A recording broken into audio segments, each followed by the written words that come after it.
130일에 2일차 필기시험 합격한 문병대라고 합니다. 저도 점수를 쓰겠습니다.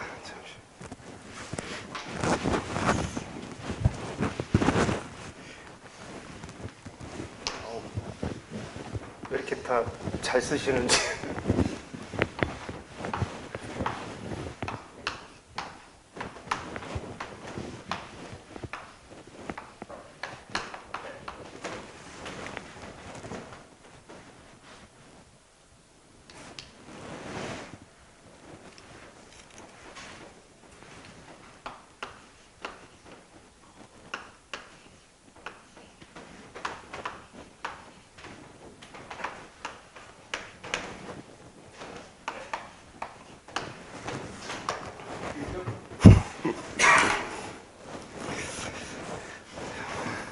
참 제가 말을 안 들어요. 제가 저기 오늘 굉장히 나오기가 힘들었어요. 집은 서울인데 제가 지금 현장에 감리 단장으로 임실에 내려가 있어요. 제가 진작에 끝낼 수 있는 시험을 굉장히 오래 끌고 왔다라는 생각이 들어요. 근데 제가 솔직히 안 나오고 싶은데 와이프 때문에 나오게 됐습니다. 제 합격한 걸 듣고 와이프가 울더라고요. 왜 그러냐면 제가 솔직히 딴짓을 많이 해요. 막 공부하다가 막 주식도 하고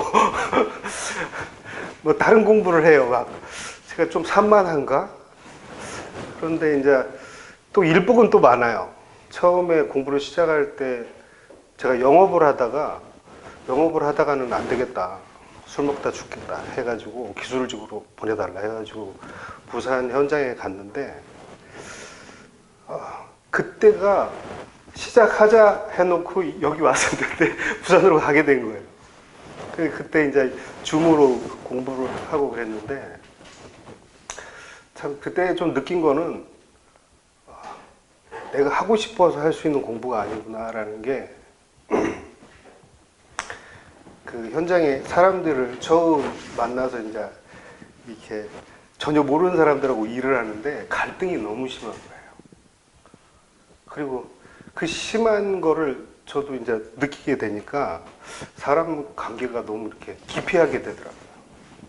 그러니까 이제 공부는 뭐 딴 데 가 있고, 근데 시험 때 되면은 또 공부한 게 있으니까 보러 가고.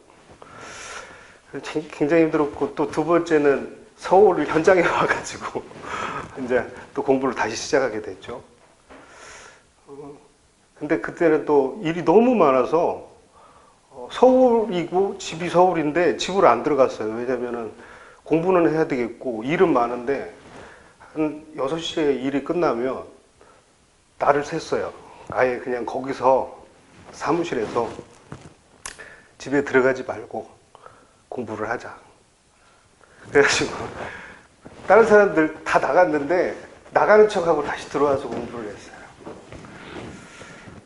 그거를 이제 계속 했는데 그게 이제 마지막이라고 생각하고 이때 지금은 합격해야 되겠다 했는데 일차 시험을 하고 합격한 줄 알고 제가 이제 마음이 풀어져가지고 술을 먹으러 다닐 거예요. 동료들하고. 동료들이 너무 좋아하는 거예요. 술도 잘 먹는 사람이 술을 안 먹고 계속 뭐에 몰입하고 있다가 갑자기 나와가지고 술을 저렇게 잘 먹으니까 그래서 그렇게 하다가 몸에 이상이 생긴 거예요. 대상포진이 너무 크게 걸려가지고 한 달 반인가 입원을 했었어요. 그 상태에서 또 시험을 봤죠. 그렇게 했는데 점수가 잘 안 나오죠. 그래가지고 이제 정신 다시 한번 차리자 하고 이제 이렇게 하는데 와이프가 또 위에 종양이 생겼는데 시험 날짜 전날이었어요. 그래가지고 그 병원에서 같이 날을 세줘야지 남편 입장으로서는 그게 맞겠다 해가지고 병원에서 날 세면서 책을 보고 그날 그 다음 날 가서 이제 시험을 쳤는데 솔직히 몽롱하더라고요. 근데 나중에 최근에 들었어요. 그때 당신이 없었으면 나 엄청 서운했을 거라고. 용종을 띄웠는데 당신마저 없었으면 서운했을 거라고. 잘했다. 그게 참 잘했던 일이었던 것 같아요. 시험에 떨어졌을 때. 그래서 그 이후에 이제 그때도 대상포진이 낫지를 않은 상태에서 지금도 솔직히 많이 완쾌는 안 돼 있어요.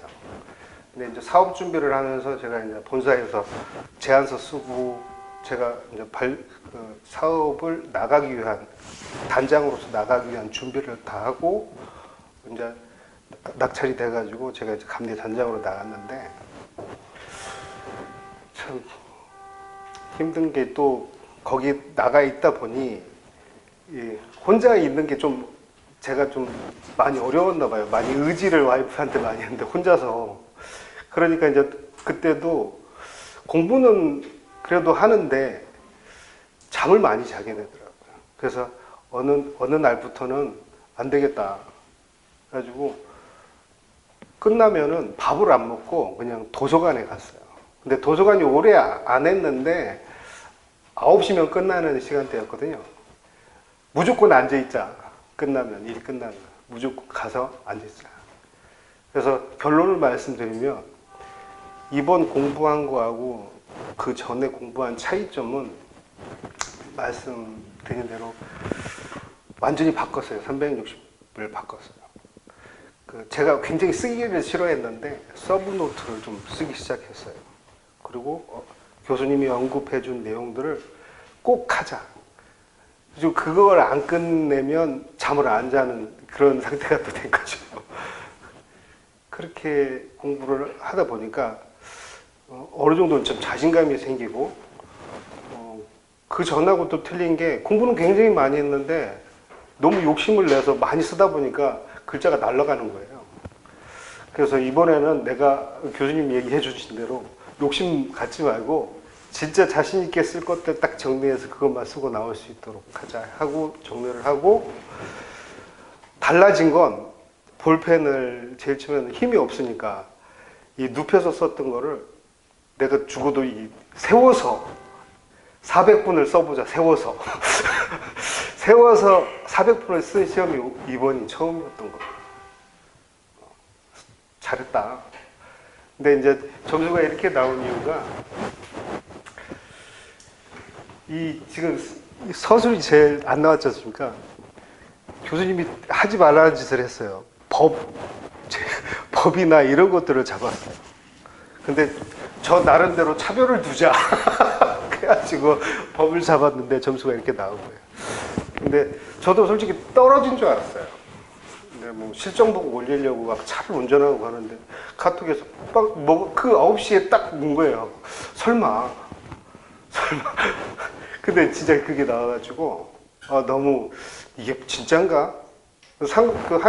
앞으로 차를 운전해서 한 1시간 정도 더 가야 되는데 그걸 보지를 못하고 계속 상상만 한 거예요. 저게 진짜가. 이제 도착해서 봤는데 진짜로 합격을 했더라고요. 참 사람 마음이 간사한 게 120점만 맞고 합격하자는 그 마음이었는데 21점 나오니까 너무 창피한 거예요. 그래서 진짜 서두에 말씀을 드려야 되는데 저도 솔직히 우리 서갑성 교수님한테 감동을 받았어요. 야, 나도 저렇게 죽을 만큼 공부할 수 있을까? 나는 강의를 들으면서도 지치더라고요. 어떻게 뭘 드셨는데 저렇게 할 수가 있지? 나는 그 생각을 했어요. 그럼 나는 저거에 몇 %나 더 할 수 있을까? 나도 뭐 열심히 내서 할 수 있는 정도가 어느 정도인지를 좀 실험해 보고 싶었는데 따라갈 수가 없겠더라고요. 또 틀리게 또 제가 이제 기독교 신자로서 한 가지 더 한 거는 제 기도를 굉장히 간절히 했어요. 새벽 거기 그 임실에 바로 옆에 원룸의 바로 옆에가 한 3분 거리도 안 돼요. 교회가 가까우니까. 새벽 예배를 한번 가보자. 하도 마음이 뒤숭숭하니까. 가서 이런저런 기도를 하는데 순간 이 시험이 딱 생각나는 거예요. 하나님 해줄 수만 있다면 이번에 합격시켜 주십시오. 내가 더 열심히 공부하겠습니다. 그렇게 기도를 계속 수차례 하게 되더라고요. 그런 기분이 있고, 또 저를 계속 회초리를 치신 분이, 제가 무형시행 건축사 사무소에 다니는데 대표이사님이 온정권 대표이사입니다. 저한테 비전을 계속 심어주세요. 매월 원로 회의를 하는데 어디 있던 간에 듣게끔 하십니다. 열정이 대단하신 분이. 꼭 거의 1시간 가까이 되는 분량을 준비하셔서 발표를 하셔요. 그걸 보면 4차 산업? 저분이 진짜 머릿속에 다 갖고 계신 것 같다 생각이 딱 드는 거예요. 비전 때문에 그분의 말씀이 너무 재밌는 거예요. 그리고 최근에 원래 때 기술사를 언급을 하면서 문제를 띄워놓고, 이렇게 어려운데 내가 봤을 때 그때 느낌보다는 완전히 다르다. 지금 얼마만큼 공부를 해야 저거를 풀 수 있을까? 이 얘기를 하시더라고요. 그래가지고 진짜 어렵긴 어렵다, 기술사가. 진짜 어렵고. 그리고 부사장님이 두 분이 계세요. 제가 제일 잘 아시는 부사장님이 안화중 부사장님하고 백태중 부사장님이 있는데, 이분들이 계속 저를 채찍질해요. 좀 느슨해졌다면 문자로 와요. 예비 기술사님 뭐하고 계십니까? 계속 저를 채찍질하고 공부를 하게끔 하시더라고요. 너무 감사하고, 어떻게 내가 은혜를 보답해야 될지, 진짜 합격을 해야 되겠다. 그래가지고 전화를 드렸더니 너무 나보다 더 좋아하시더라고요. 너무 기쁘고, 또 일적으로는 제가 솔직히 머리가 그렇게 좋지 않아서 많이 쓰지는 못하고, 일과 제가 공부하는 걸 좀 접목을 많이 시켰어요. 그러니까 내가 하고 있는 공법들을 공부를 했어요. 그리고 그 선후행 과정들을 제가 꼭 PT 하는 것처럼 회의를 제가 진행을 하지 않습니까? 그러면 제가 시공소장한테 물어보고 또 답변받고 또 보안 사항을 또 끄집어내고, 이런 것들을 그냥 제가 실생활에서 활용을 했던 것 같아요. 그래서 일과 중에는 제가 지금 현재 있는 그곳은 인터넷이 안 돼요.